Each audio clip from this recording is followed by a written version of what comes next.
Kraft presents The Great Gildersleeve. The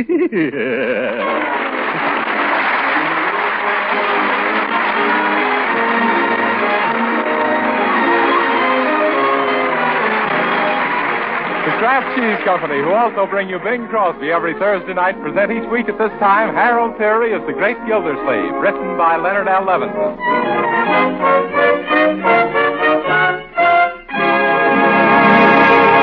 We'll hear from The Great Gildersleeve in just a moment. But first, let's consider that great American dish, macaroni and cheese. Do your folks like it with the macaroni fluffy, light, and the cheese goodness all through and through? Well, I can tell you how to make it just that way. Cook it in only 7 minutes. Get a thrifty box of the product called Kraft Dinner. In the package, you'll find a special quick-cooking macaroni. Also, there's an envelope of Kraft Grated that puts cheese goodness on every tender morsel. All in all, you do just 7 minutes cooking and get a swell, thrifty main dish. Now, particularly when you're watching the food bills, now when you're especially busy, Kraft Dinner is a big help. You'd better get several packages of Kraft Dinner and be ready to make delicious macaroni and cheese whenever you're in a hurry.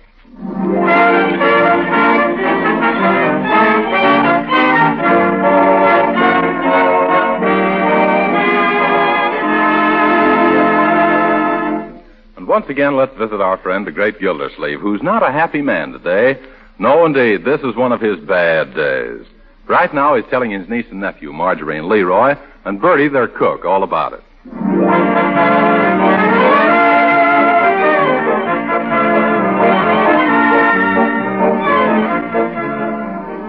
Yes, and there I was, peacefully driving along, when suddenly I heard a bang, and then a bumpity bump. At first I hoped it was just the rear end falling out, but no such luck. It was a tire. Well, gee, Uncle Mort, what about the spare? Leroy, that was the spare. Can't you get a new tube anywhere? No, my dear, they can't sell me one. But I thought when you went to buy a new tube, you could have it just as long as you brought your old one in. Bertie, that's for toothpaste, not rubber. Oh, excuse me, I got my gums mixed up. Never mind, Leroy, I'll tend to the door. Oh, hello, Judge Hooker. Judge Hooker, what does that sawed-off Solomon want? Hello, Gildy. Hello, kid. Oh, Judge. Hello. Say, Gildersleeve, I saw you down on Center Street this afternoon with that flat tire, and she certainly looked bad. How dare you talk about Rosita Callahan? Oh! You mean the flat tire on my car, yeah. Yeah, it looks like I'll have to learn to drive on 3 wheels, Judge. Oh, no, you won't. Here, take this. Gee, Unc, what's in the package? Huh? Well, it feels like... Oh, I'm afraid to hope. By George, it's a girdle. Oh, no, it's an inner tube. Oh, Judgy Wudgy. Hey, keep him off me. Stop trying to kiss me, Gildy. Oh, I'm so happy I could dance. For he's a jolly good fellow. He's good and he's ripe and he's mellow. He's kind underneath his big bellow. And his heart is as big as his head. Wahoo! Now, Throckmorton, control yourself. Uh-huh. Yes, Uncle. Quit wearing that inner tube around your neck. Well. Oh, let him. It matches the one around his middle. Oh, you're a card, Judge. Say, how can I repay you? Won't you stay for dinner? No, thanks. Can I lend you any money, pal? How about taking a pound of sugar? No, Gildersleeve. I've been amply repaid just watching the way your big, fat, stupid face lights up. What a sense of humor. Hooker, you kill me. Hey, Unc, before you do anything rash, don't you think you should see if it'll fit your car first? Leroy, that isn't polite. Remember, you must never look a gift tube in the size. By the way, Judge, it is the right size, isn't it? Of course it is, you big blimp. Big blimp. Well, so long, folks. I've got to get back home now. Good night. Bye-bye, Judge. Leroy, there goes one of nature's noblemen. That isn't what you said about him yesterday, Unc. What did I say? You said he was so stingy he has his bubble gum retreaded. Leroy, never repeat malicious gossip.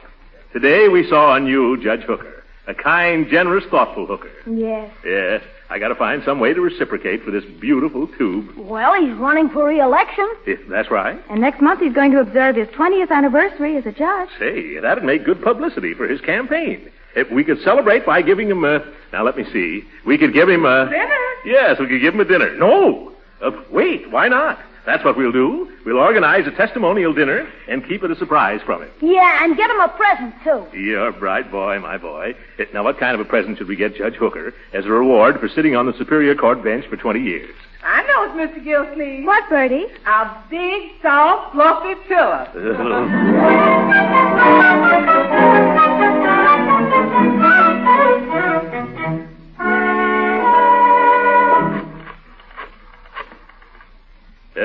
Hello, Mr. Corbett?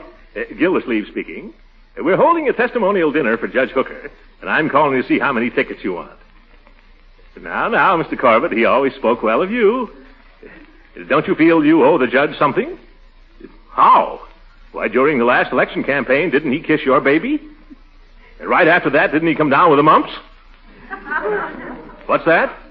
Oh, your baby got the mumps from him. Oh, excuse me. Goodbye. Say, maybe you shouldn't have brought that up, Uncle Mort. Mr. Corbett controls a lot of votes. Oh, Hooker's going to win in a walk, my dear, and a good thing, too. The little stiff is getting a little stiffer. Hey, look, I printed all the tickets on my printing press. Oh, fine, my boy. Thank you. You owe me $2 for paper. All right, here's one of the tickets. They're worth $2. Go out and sell it. Jeepers, why didn't I think of that? Yeah. I'm getting to Mrs. Twitchell, Uncle. Oh, thanks, Marjorie. There she is. Hello, Mrs. Twitchell. This is Mr. Gildersleeve. I'm on the Judge Hooker Testimonial Dinner Committee. You know the judge, don't you? Now, Mrs. Twitchell, he always spoke well of you. Oh, hello, Judge Hooker. Mr. Gilsleeve's in the study. How many tickets do you want, Mrs. Twitchell? Uncle Mort, here comes the judge. Oh, my goodness. Hide the tickets. Quickly now. Yeah. Don't let that old baboon see him. Huh? No, not you, Mrs. Twitchell. The other baboon. Hello, Gildersleeve. Who's a baboon? Me. See you later, Mrs. Twitchell. Goodbye. A charming woman, that Mrs. Twitchell, isn't she? Only with snakes. She and her husband are still sore at me because of something that happened in my court years ago. What was that, Judge Hooker? I married them. Say, what are these tickets doing on the floor? Tickets? Oh, never mind, Hooker. I'll pick them up. Quit hitting me with that thick skull of yours, Gildy. Did you get them all right, Uncle? Yes, I think so. What's so important about those tickets, Gildersleeve? What are you hiding them for? Who, me? Hiding? What pockets are you thinking about? The ones you're stuffing in your pocket. Nothing against the law, are they? Oh, no, Judge. Quite the contrary. Yeah, that's right. They're for one of the most contrary... Uncle. Excuse him, Judge Hooker. He's just organized a benefit for a very deserving man. Yeah, so there. Oh, poor fella. Anyone I know, Gildy? Oh, brother. Well, I'd be glad to buy a couple of tickets. Let's see them. Oh, I don't think they want you to buy any tickets for this, Judge. Oh, I see. I'm not good enough to go, huh? You just want to invite your Ritchie friends, is that it? All right. I know where I'm not wanted. All some people want out of you are your inner tubes. After they got them, they toss you aside like a worn-out casing. Uncle, your face is getting terribly red.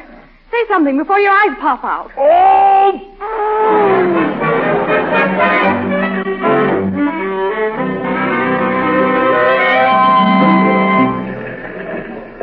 Gee, Unc, what did the editor say, huh?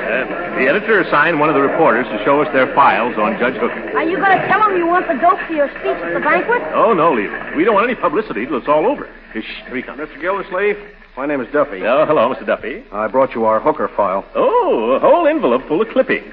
Suppose we spread them out right here, huh? Okay, let's see what we got here. Yeah. Look, Unc, here's a picture of the judge when he was first sworn into office. Gee, I never knew he had hair. Yep, of course, my boy. You think he was born bald? Well, wasn't he? Quit changing the subject. Look at this. Judge foils jailbreak by conking crook with gavel. Prisoner loses hearing. And listen to this one. Taxi company defaults drunk driving suit as Hickey Hackey plays hooky from Hooker. Oh, look at here. Here's a picture of him in Army uniform. Corporal Hooker returns from guarding Niagara Falls as Spanish-American war ends.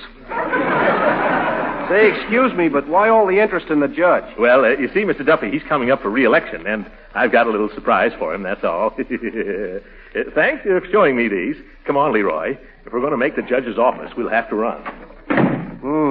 Run for office, huh? Hey, Toots, give me Mr. Cornell. Boss, this is Duffy. You know that guy Gildersleeve? Well, after he dug around into Judge Hooker's past, I heard him say he's going to run for the judge's office. Now, look, we're out after Hooker, so what do you say we endorse Gildersleeve? Good. I've been gunning for that Hooker ever since he hit my brother over the head with his gavel.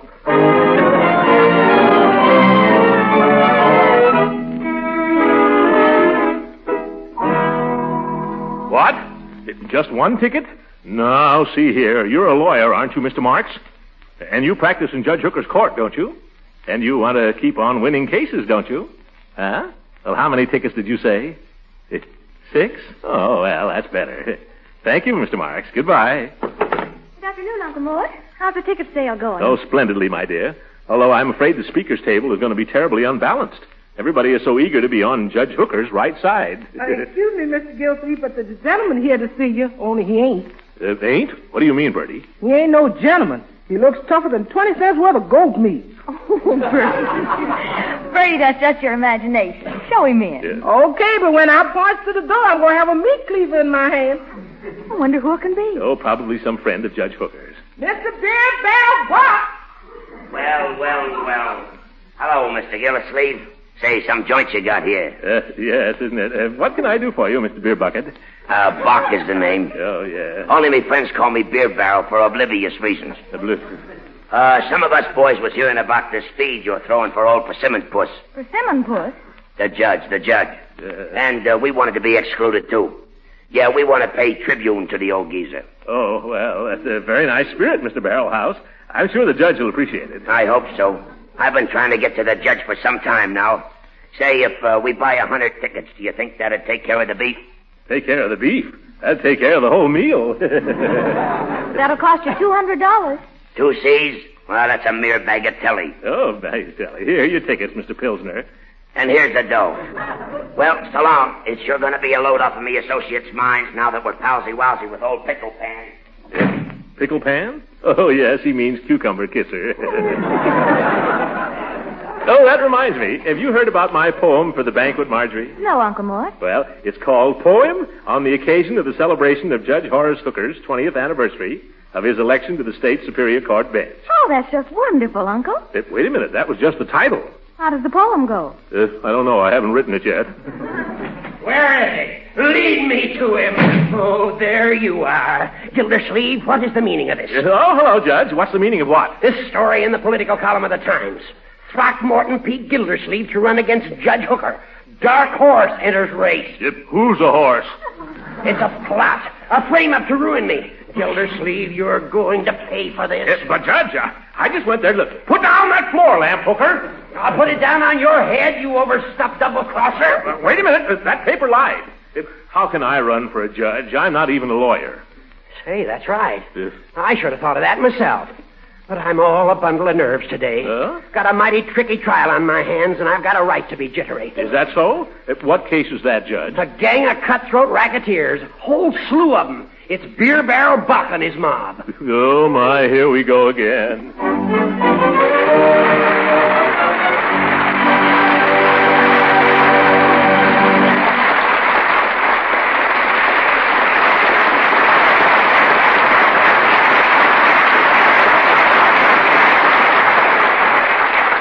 The great Gildersleeve will be with us again in just a few minutes. Meanwhile, let me tell you how to perform a little kitchen magic. How to make delicious macaroni and cheese in only 7 minutes cooking time. You do it with a product called Kraft Dinner. In every box of Kraft Dinner, there's a special macaroni. You plunge it into boiling water, cook it not more than 7 minutes by the clock, and it's finished. Fluffy, tender as any macaroni you ever baked in your life. You drain the cooked macaroni, whisk in a little milk and butter, and then sprinkle cheese goodness through and through with the Kraft grated that also comes in every Kraft Dinner box. Isn't that easy? And wait till the folks taste this fluffy macaroni drenched in cheese goodness. Kraft Dinner served as a main dish is downright thrifty. At your grocer's tomorrow, see that for yourself. And get several packages of Kraft Dinner so you can stock the pantry shelf.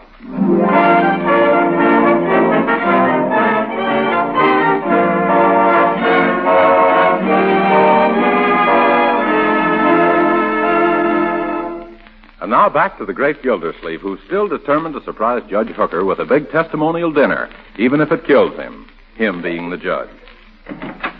Oh, hello, Bertie. Good afternoon, Mr. Gilsleeve. I've just come from the Summerfield Biltmore. The chef and I arranged the menu for the banquet. Listen to this. First, crab a la Judge Hooker. What's that? Oh, you know what a big crab the judge is. Well, these are even bigger. Next, parole of mock turtle soup. Well, what's that parole mean? Fresh out of the can. After that, Bertie, comes the fowl. The fowl what? Bertie, stop interrupting.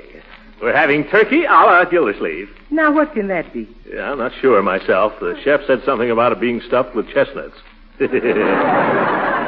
After that, roast beef, baked potatoes, creamed corn, and chocolate whipped cream pie.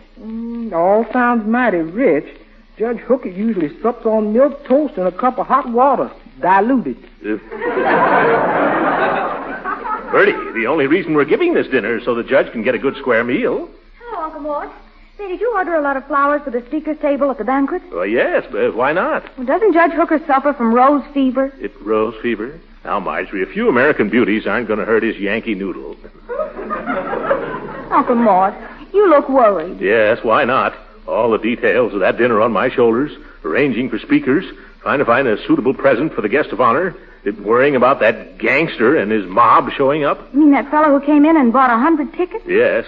If Beer Barrel and his gang come, the decent people will think they're pals of hookers, and the judge will be washed up like seaweed. Well, why don't you give them their money back? Oh, Marjorie, I refuse to have any dealings with crooks. Besides, I've already spent the money for a string ensemble. String ensemble? Yeah. You mean a lynching party? Oh, Marjorie. Well, the only thing to do is sell another 100 tickets and get the money back that way. I thought of that. Only we've already sold almost 800 of them, and I just found out the banquet room only seats 250. Oh, my goodness, what are we going to do? Well, we can either feed them in relays, or else I can arrange a lap supper in the lobby. You spluttering spigots, that's Beer Barrel now. Bertie, don't let him in. Tell him I've gone away. Where to? To Shangri-La. Uncle, you'll never squeeze under that sofa. Hey, let me in. Who wants the door? I'm coming, Leroy. Oh, get up, Uncle Mort. It's just Leroy. You don't have to hide. Who? Leroy? Who's hiding? I was just playing air raid shelter. Hey, Unc, you don't have to worry about that big gangster anymore. How do you know? It says so right here in the paper. Look. Let me see. Judge Hooker sentences hoodlum mob to 20 years apiece. Beer Barrel bot dragged from courtroom, shrieking, "I want my money back."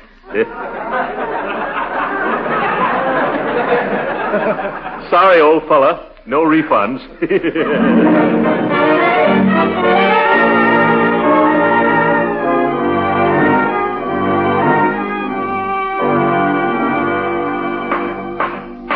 Court will now take a recess for 5 minutes. That's what we've been waiting for, Leroy. Now, you know what you're to do, don't you? Yeah, sure, Unc. We're going up to talk to Judge Hooker, and when he isn't looking, I'm going to swipe his gravel. It's not gravel, my boy. Gavel. Okay, I'll swipe his gavel then. Not swipe, either. We simply want to borrow his gavel so we can measure it and have an exact duplicate made in ivory and gold as an anniversary present. Well, why does it have to be so exact? Well, the judge is as temperamental about his gavel as a golf pro is about his clubs. You mean the judge uses it for a putter? Yes. No, my boy. He's just finicky about the size and weight. He never leaves it around. He probably takes it home nights to crack nuts.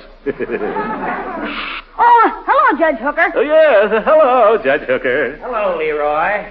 Hello, Gildersleeve. What do you want? Oh, I just dropped in for a visit. How's your election campaign coming along, Judge? Badly. Very badly. I can't understand it at all. 3 weeks ago, I was as good as reelected. Today, I have a tough fight on my hands. Gildersleeve, I believe there's a conspiracy against me. No, who'd ever do such a dirty trick? Well, there's some sinister figure trying to cut my throat behind my back. You mean there's something underhanded is hanging over your head? I don't know what I mean. Half the crooks in town come up to me now and slap me on the shoulder and say, "I'll be seeing you, Judgy." People keep winking and whistling at me. I'm being persecuted, I tell you. Oh, no, maybe it's just some friends planning a surprise, Judge. Friends? You mean fiends? Why, if I ever... Excuse me, Judge. Time to resume court. Thank you, Silsby. I'll be right there. Look, Gildersleeve, keep your eyes and ears open. If you see or hear anything suspicious, please let me know. Oh, sure, Judge. Just leave everything to me. Unc. It's coming, Leroy. Did you get it? Sure, and I drew an outline of it on paper like you told me. Oh, fine. Let's slip the gavel back into place now, huh? Court will come to order, please. Just a second, Silsby. Where's my gavel? Uh-oh. Where's the judge's gavel? It was right there, Your Honor. Isn't here now. Someone must have stolen it during recess. Leroy, isn't it getting a little stuffy in this courtroom? Why, yes, Uncle Throckmorton. Shall we get some fresh air? Well, is this a practical joke or a real theft? All right, bailiff. Lock the doors. We'll search everyone in the courtroom till we find the culprit. Leroy, get rid of that gavel. Don't worry, Unc, I did. Splendid, my boy. Where'd you hide it? In your pocket, Unc. Leroy, never do that again. The judge won't like me if he finds this. We gotta get out of here. Oh, Judge Hooker, can I whisper something to you? What is it, Gildy? Judge, I've got an important engagement with the governor. You wouldn't want to keep him waiting, would you? No, go ahead. I've got enough trouble without you, you big buffalo. Beat it. Oh, thanks, Judge. Come on, Leroy. Silsby, let Mr. Gildersleeve leave. It's okay. All right, Judge. Gee, Unc, that was fast thinking. What are you going to do with the gavel now? The gavel? Oh, I haven't got it anymore, Leroy. While we were talking, I stuck it into Judge Hooker's pocket.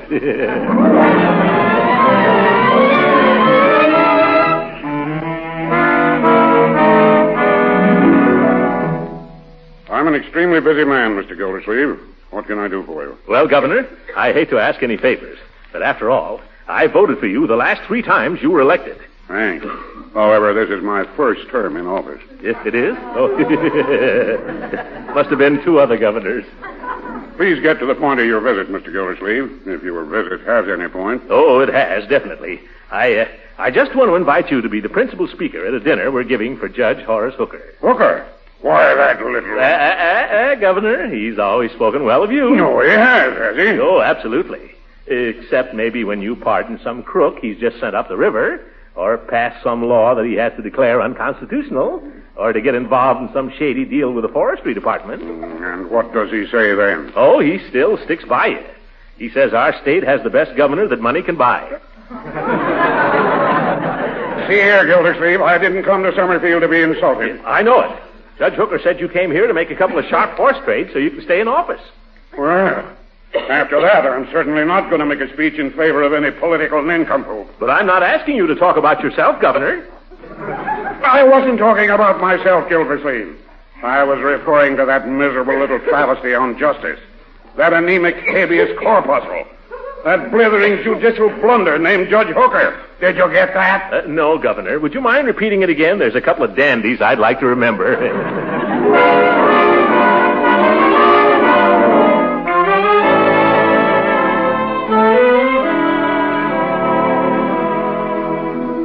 Here's a flower for your buttonhole, Mr. Gildersleeve. My, but you look tonsillected me tonight. Thank you, Bertie. Thank you. It's Leroy. Yes, Unc? Stop shining your shoes on your stockings. Hurry, Marjorie. We're going to be late. Oh, coming, Uncle Mort. Is Judge Hooker here yet? No, but I'm expecting him at any moment. Has he found out about the surprise yet, Unc? No, Leroy. It's been a terrible strain keeping it from him all these weeks. He thinks the 4 of us are going to the Summerfield Biltmore for a nice, quiet dinner. I can hardly wait to see his dyspeptic dial light up when he walks into the banquet room and sees all those people. Oh, that must be him now. I recognize the ring. I'll answer, Bertie. Well, come in, Judge. Gildersleeve, on the way down here, I was stopped by a motorcycle officer. Oh, my goodness. That's too bad, Judge. Yeah, police department's in a perfectly rotten state. I agree with you. Imagine that cop. He offered me my choice. Either a $5 ticket for speeding, or else I could buy a ticket for some political shindig for $2. A political shindig? Oh, well, I hope you took your medicine like a good citizen. I did. I gave him the $2. No. Didn't even look at the darn thing in the dark. Wonder what racket it is. Oh, well, there's no time to waste, Judge. Let's get going. Marjorie! Hurry up, Marjorie. Plenty of time, Gildy. Now, where did I put that ticket? Marjorie! Hurry up! I found it. What's this? Marjorie, never mind hurrying up. Testimonial dinner honoring 20th anniversary of Judge Horace Hooker. Entertainment, music, speakers. Uncle Mort Gildersleeve, chairman. Uncle Mort. Leroy, why did you do that? Gildersleeve, why did you do this? Oh, now the surprise is all spoiled. But I hate testimonial dinners. Now, he tells me. Why couldn't you have mentioned it 3 weeks ago when you gave me that tube? You could have saved me all the time and trouble I put in. But no, you have to surprise me at the last moment. You've been working on this campaign clam bake that long? What do you mean, clam bake? This is the season's swankiest civic soiree. Nut cups and everything. But what's the idea of having cops flag people down and then hold them up? Hey, do I get my $2 back? All in good time, Hooker. Let's wait and see if we have a deficit first. Well, I'm all ready. Well, come on, what are we waiting for? Oh, yeah, that's right. What are we waiting for? Let's hurry up. I wish I'd have known about this before. I'd have gotten a haircut. Come on. You haven't needed a haircut since you came back from Niagara Falls, Corporal. Hurry, everybody. Now, hurry. Mustn't keep the crowd waiting. All right. Judge, when all those hundreds of people stand up and start cheering, now you've got to pretend that this is all a big surprise. You understand? Don't worry. I'll know what to do. Say, I think I'm going to like this. Yeah? Well, you better like it after all the trouble. Oh, great jumping jeeps. What was that? As if I didn't know. Well,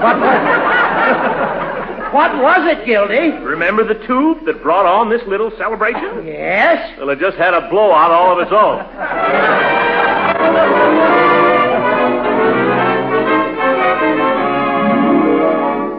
And remember, ladies and gentlemen, life is just a football game, so let's keep Judge Hooker on the bench. We should also honor him for his military services to his country. A brave soldier in time of war, an officer beloved by all who served under him, and a gentleman who flinched not at his post. And it is with this thought in mind that I ask your indulgence while I read a little poem of my own composition, especially written for this occasion as a tribute to that prince of good fellows, George Horace Hooker. H is for honesty. You can see it in his mug. O is for offenders, who he puts right in the jug. O's also for the office he's held for 20 years. K is for the knowledge hidden between his ears. E is for the energy that always has been his. R's for re-election. Let's keep him where he is. Put them all together, they spell Hooker, a name that fits him like a glove. Yeah. And in conclusion, ladies and gentlemen, if any of you have been lavish in your praise of Judge Horace Hooker, it's only right. For remember, he always spoke well of you. Thank you, Marjorie. Thank you, Leroy. Too bad you printed the wrong date on the tickets, Leroy. Otherwise, we surely would have had a bigger crowd.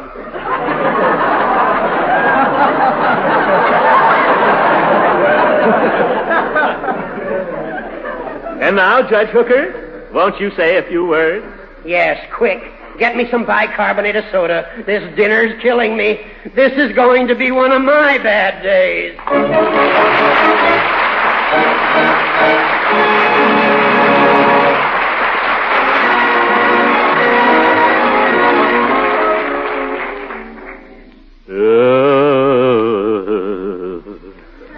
How is he, Marjorie? Oh, he'll be up and around in a day or so. How you feeling, Uncle Mort?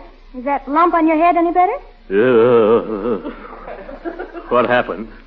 Last thing I remembered was presenting Judge Hooker with that gold and ivory gavel.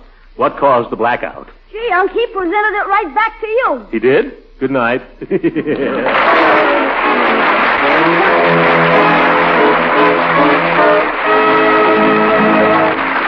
Original music heard in this program was composed and conducted by William Randolph. This is Jim Bannon speaking for the Kraft Cheese Company and inviting you to tune in again next week at the same time for the further adventures of the Great Gildersleeve.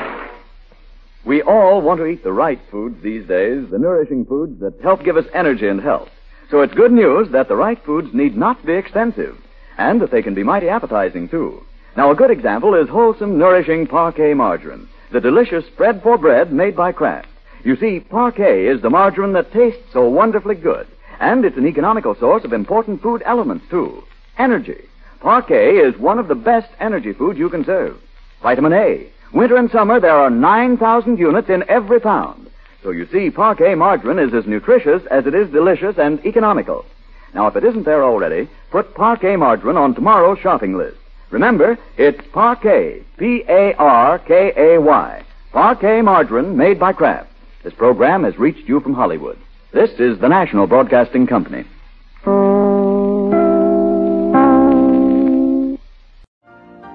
You've been listening to the OTR Gold Network. Find more classic radio at otrgold.com.